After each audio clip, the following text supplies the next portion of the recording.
Halloween night, the one night of the year when masks feel safer than faces. Porch lights glow like eyes in the dark. Children run through the streets, laughing, shouting, knocking on doors that were never meant to be opened. Most of them go home with candy and stories, but a few don't come home at all. Every year, between the laughter and the flashlights, there are whispers, stories that never make the news, doors that were never supposed to open, candy that was never supposed to be eaten. Tonight, you'll hear 8 of them. 8 true trick-or-treat horror stories you won't believe actually happened. Some are about strangers who should have stayed behind their curtains. Some are about houses that shouldn't have had lights on at all. And some are about kids who never made it back to their street. So lock your doors, turn down the lights, and listen carefully because before the night is over, you'll realize that Halloween isn't about what's hiding in the dark, but who's still standing when the laughter stops. Story 1. Wrong House. It was supposed to be just another Halloween night. Cold air, leaves chasing down the street, pumpkins flickering on every porch. I was 16, too old to trick-or-treat, but my little sister, Lily, wasn't. She begged me to go with her. So I did, one last year. We went house to house, laughing, collecting candy, plastic buckets filling with sugar and light. Then we saw it. A house at the end of the cul-de-sac. No decorations, no lights, but a single candle burning in the window. Lily pointed. Maybe they forgot to turn on the porch light. I hesitated. Something about it felt wrong. The paint was faded, curtains drawn, no sound inside. But Lily was already walking up the steps. I followed, telling myself it was fine. Just an old house. Someone probably lived there. She knocked, once, twice. Nothing. Then the door creaked open, just a few inches. A thin voice came from the dark. "Come in, candy's inside." Lily looked at me, smiling. See, they are home. I grabbed her arm. "We'll skip this one." But before I could stop her, she slipped inside. Lily. The door swung shut. I tried the handle. Locked. I banged on the wood. "Hey, open the door." No answer. I ran to the window, cupped my hands to the glass. The candle was still burning, but the room was empty. No Lily, no one. I shouted her name. Nothing. Then the candle flickered and went out. Dark. I stumbled back, heart hammering, ran around the house, looking for another door. Every window was boarded shut, every door nailed closed. Except that front one, now sealed tight. I called her name again. No answer. That's when I noticed the candy bucket hers lying in the yard, still full, except for one piece. A single candy corn, crushed into the dirt. I ran to the neighbors, banging on doors, screaming for help. But when we came back, the house was gone. Just a patch of empty grass and a cracked sidewalk leading nowhere. No boards, no porch, no candle. The police searched for days, said there was no record of a house ever being built there. They looked at me like I was lying. But I know what I saw. I can still smell the candle wax when I close my eyes. And every Halloween since, I go back to that same street, just to look. Sometimes, when the wind is right, I see a candle flicker in the dark and a little handprint on the inside of the glass. Story 2. Poisoned Candy. Every Halloween, our town reminded parents to check their kids' candy. It was tradition, a harmless warning everyone laughed about. Until the year it wasn't. I was 12, old enough to go trick-or-treating alone. My mom let me go with a few friends. She just said, Don't eat anything until you're home. I didn't listen. No one did. We hit every house on Maple Street, then crossed over to the old part of town where the houses leaned closer together and the air smelled like rust and wet leaves. That's where we found it. A small white house set back behind a row of hedges, porch light on, pumpkins glowing soft orange. An old woman opened the door, smiling too wide. Her costume looked strange, like she wasn't wearing one, just a faded gray dress and pearls that didn't shine.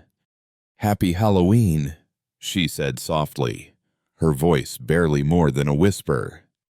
She dropped 2 pieces of candy into each bag, wrapped in shiny red foil. I remember how heavy they felt, how cold. When we got home, I dumped everything out on the kitchen table. My mom started sorting, checking wrappers like she always did. Then she picked one up, the red one, and frowned. "Where'd you get this?" I told her about the white house, the old woman. Her face went pale. "There's no house like that on Maple," she said. "Not anymore." I laughed, but she didn't. She grabbed the candy, held it under the light. The wrapper was sealed, perfect, but something about it looked off. No brand, just a word stamped into the foil, homemade. She told me not to touch any of it and started making calls. Neighbors, the police. They came by, took the candy, and asked me to describe the woman. When I told them, the officer glanced at his partner, then quietly said, "Are you sure she was alive?" I didn't understand, not until days later. They came back, told my mom they'd tested the candy. It wasn't poison, not exactly. Each piece was filled with a fine white powder, traces of embalming chemicals. They never found the source. No fingerprints, no house, no woman. But here's what still keeps me up. A week after Halloween, a package arrived on our doorstep. No return address, just my name, written in perfect, looping cursive. Inside the box, a single piece of candy, red foil, stamped homemade. There was a note, too, folded carefully inside. It said, "You forgot to say thank you. Story 3, Creepy Neighbor." We moved into that neighborhood in late September, just before Halloween. It was quiet, perfect lawns, porch swings, everyone waved. Except the man next door. He never waved, never spoke, just stood by his window, watching. My mom said he was harmless. Some people just like their privacy. She told me, but every time I looked over, he was there in the same spot, behind the same curtain, staring at our house. On Halloween night, I was supposed to take my little brother, Evan, around the block. We were dressed as pirates, plastic swords, eye patches, the usual. As we stepped off the porch, Mom called out, "Stay away from the old guy's house. He doesn't like visitors." We nodded. We were just kids. We didn't think she meant it literally. The night went fine at first. Laughter, candy, kids everywhere. But when we got to the end of the street, Evan tugged my sleeve. "Let's go to his house," he whispered. "The creepy one." I shook my head, but he was already walking toward it. The lights were off, no pumpkins, just that one upstairs window glowing faintly yellow. He knocked, no answer. He laughed and knocked again. Then the door opened, just a crack. A whisper from the dark, "Trick or treat." Evan smiled. He thought the man was joking. A thin gray hand reached out offering a candy bar, wrapped in gold foil, old-fashioned. Evan took it, said thanks. Then the door closed. We ran back home, laughing, shoving candy into our bags. But when we got inside, Mom froze.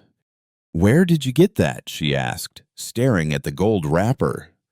Evan pointed to the house next door. Her face went white.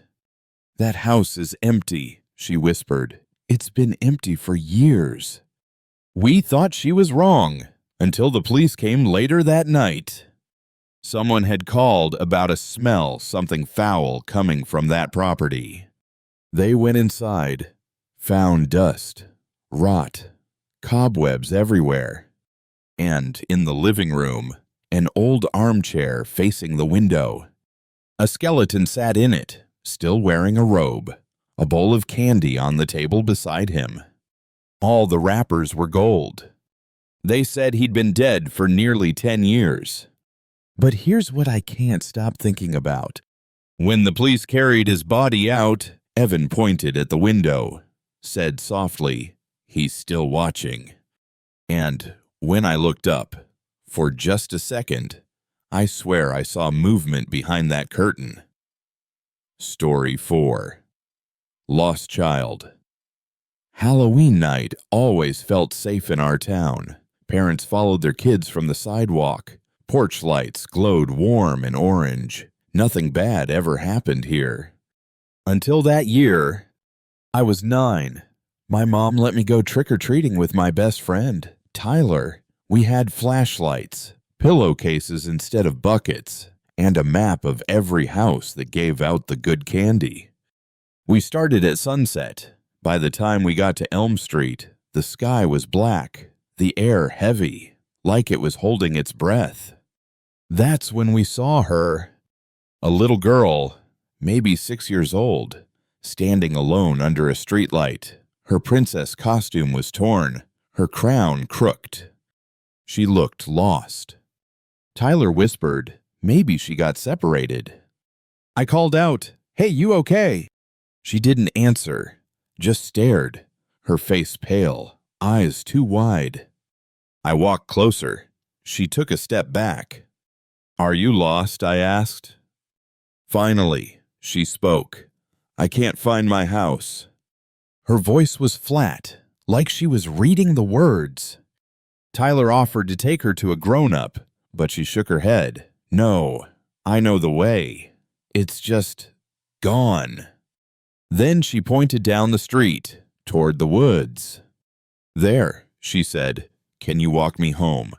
I hesitated. The woods were dark, no lights, no houses. But something in her voice made it hard to say no. We followed her down the path, dry leaves crunching under our shoes. Her steps were light, almost soundless. After a few minutes, Tyler whispered, "I don't like this." I didn't either. We stopped. The girl kept walking, didn't look back. Then she said, almost to herself, "They don't know I'm gone." What I asked. She turned, smiled, but it didn't reach her eyes. They said I could go trick-or-treating, but I never came home. Before I could speak, she took another step and vanished. No scream, no sound, just gone. We ran, didn't stop until we were out of the woods. When we told my mom, she called the police.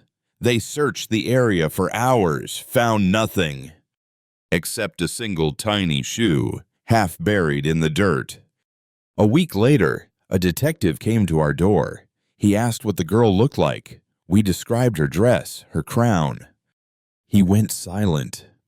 Then he said quietly, "A child matching that description went missing 10 years ago." He showed us a photo, same face, same costume. She'd gone trick-or-treating and never made it home. Every Halloween since, someone reports seeing her near those woods. Always the same story, always asking for a way home. I still live here, and every October I drive past that streetlight. Sometimes, just for a second, I swear I see her standing there, holding her candy bucket, waiting for someone to walk her home. Story 5, Haunted Street. It started as a wrong turn, but that's all it was supposed to be. We were driving home from a Halloween party, costumes half off, faces still painted, laughing too loud for 1 in the morning.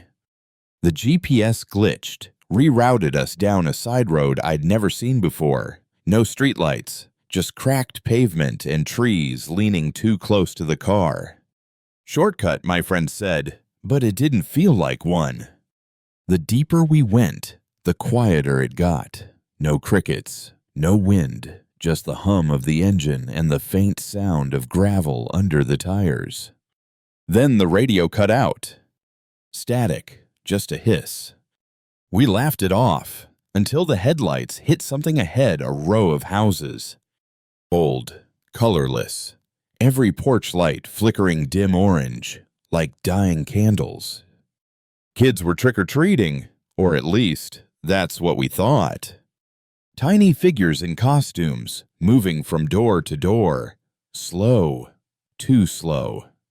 Their movements didn't look right, like someone puppeteering them.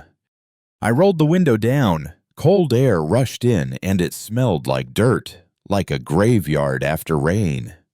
One of the kids turned to look at us. The mask was cracked porcelain, the eyes behind it too dark.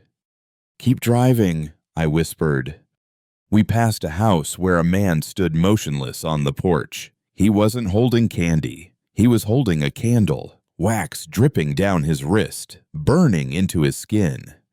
He didn't flinch, just smiled and mouthed something as we drove by. None of us could hear the words, but I read his lips. "Welcome back." That's when I realized we'd driven down this road before. Except there was no such street on the map. The GPS showed nothing but a blank gray field, no exit, no turnoff. Every time we tried to turn around, we ended up back at the same house, the one with the candle. It was like the road was looping itself. The 4th time we passed, the candle was out. The man was gone. But there was something on the porch. A small plastic pumpkin filled with candy. We didn't stop, didn't speak, just kept driving until somehow the trees opened and we were back on the main road. The GPS clicked back on. We didn't say a word the rest of the night. When we told the police later, they said there was no road like that, not anymore. And yet a week later, my friend texted me a photo. It was his car's dash cam, a single frame, frozen. We were passing that house.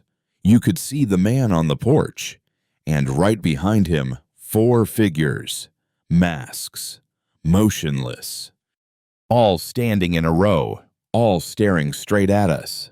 Story 6, Costume Stalker Halloween Night. College town, crowded streets, everyone in costume, everyone laughing. Except him. I first noticed him outside the bar, tall, wearing a clown mask, the old kind, white paint cracked, smile too wide. At first, I thought it was just another student, until I realized he wasn't with anyone. He just stood there, watching. Every time I looked away, he was closer, half a block, then across the street, then right behind me. I told myself it was a coincidence, that he was just part of the crowd.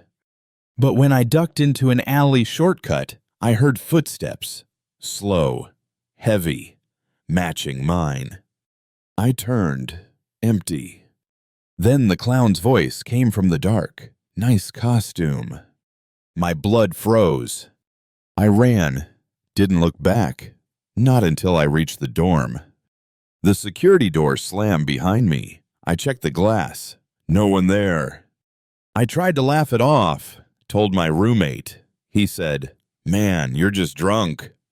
Maybe I was. But later that night, my phone buzzed. Unknown number, a photo. It was me, walking home, taken from behind. In the corner of the frame, you could see him, the clown, closer than I remembered. I deleted the photo, blocked the number. But around 3 a.m., there was a knock. 3 slow taps on the door. I froze. My roommate was asleep. I didn't move. Then a whisper, right outside. Trick or treat. I didn't answer. Another knock, louder, then silence. In the morning, we checked the hall cameras. Nothing. No one. But on our door, drawn in something red, were 3 fingerprints. And a single piece of candy taped beneath the peephole. A lollipop, still wrapped, with a note written on the stick. It said, "See you next year." Story 7. Midnight Knock. Every Halloween, someone knocks on my door. Always at midnight, always 3 times. I used to think it was kids, a prank, but after last year, I don't think that anymore. The first time it happened, I ignored it. I was new to the neighborhood, didn't even have decorations up. Still, 3 knocks, slow, steady. When I opened the door, no one was there. Just a small pumpkin sitting on the mat, carved with a perfect smile. No note, no candle, just there. The next year, it happened again. Same time, same sound. I opened the door faster, nothing. Just another pumpkin, different face, sad this time. I asked the neighbors. They all laughed, said they hadn't heard anything. But when I checked the cameras, there was no footage. The screen just glitched right at midnight. By the 3rd year, I was ready. Lights off, camera running, waiting in the dark. At 11:59, the house went quiet. No cars, no wind. Then 3 knocks. I froze. Looked through the peephole. There was someone standing there. Tall, still, wearing a mask. Not a store-bought one. It looked hand-carved, like wood. Too smooth, too real. The figure tilted its head, then whispered, "Happy Halloween." I didn't open the door, just stood there, heart pounding. After a minute, the figure turned, walked away. I watched it vanish into the dark. When I finally opened the door, the pumpkin was there again. But this time, it wasn't carved. It had my name written on it, scratched deep into the skin. I smashed it, threw it in the trash, didn't sleep all night. The next morning, my neighbor knocked, said she found something on her porch. A piece of pumpkin with my house number carved into it. That night, I checked the footage again. This time, it wasn't blank. For 3 seconds, you can see the figure standing by my door, and as it turns to leave, it looks straight into the camera. The mask moves, just slightly, like it's smiling. Story 8. Final story. I wasn't going to tell this one, but since you've listened this far, you deserve to hear it. This story isn't from someone else. It's mine. And it happened on Halloween night, last year. I was home alone, editing one of these episodes, headphones on, lights low. Around midnight, I heard a knock. Not on the door, on the window. 3 slow taps, just like in the stories. I froze, told myself it was the wind or a branch, but then it came again. Tap, tap, tap, right behind me. I turned off the monitor. The reflection in the black screen showed something. A shape, standing outside the glass. Tall, still, wearing a mask. For a second, I thought it was a joke, that someone was trying to scare me. Then it spoke, through the glass, muffled, calm. "You shouldn't tell these stories." My throat went dry. I said nothing. It tilted its head, the mask catching the faint glow from my desk lamp, and I swear, it looked just like the mask from Story 7. The wooden one. I turned to grab my phone. When I looked back, the window was empty. I waited for the sound of footsteps. There were none. I thought it was over, until I checked my recording. The mic had picked something up, a voice, soft, whispering right next to me. Not outside, inside. It said, "Don't forget to finish the story." The power cut out. Everything went dark. I don't remember much after that, just waking up hours later, cold air, open window, and on my desk a single piece of candy, wrapped in red foil, stamped with one word: homemade. Halloween has always been about masks, about pretending, about becoming something else for one night. But the stories you've just heard, they weren't make-believe. They were warnings, whispers, pieces of truth wrapped in the same darkness that waits outside every front door on Halloween night. Maybe you've been there too, walking past that one house with the lights off, feeling eyes follow you from behind a curtain. Maybe you've heard a knock that came just a little too late, when the streets were already empty. We tell ourselves it's all coincidence, that the missing houses, the strange candy, the quiet voices at midnight, they're just stories. But every story starts somewhere, and sometimes it starts closer than you think. So the next time you're out on Halloween night, listen carefully. Watch the shadows between the houses. Don't take candy that feels too cold. And if someone whispers your name through the glass, don't answer. Because once you do, you're part of the story too. Thank you for listening, and for staying until the end. Maybe you're hearing this alone in your room, with the lights turned down low. If you are, take one last look at the window beside you, just to be sure. And when you go to sleep tonight, remember, Halloween isn't about what's outside your door. It's about what might already be inside. Good night, and happy Halloween.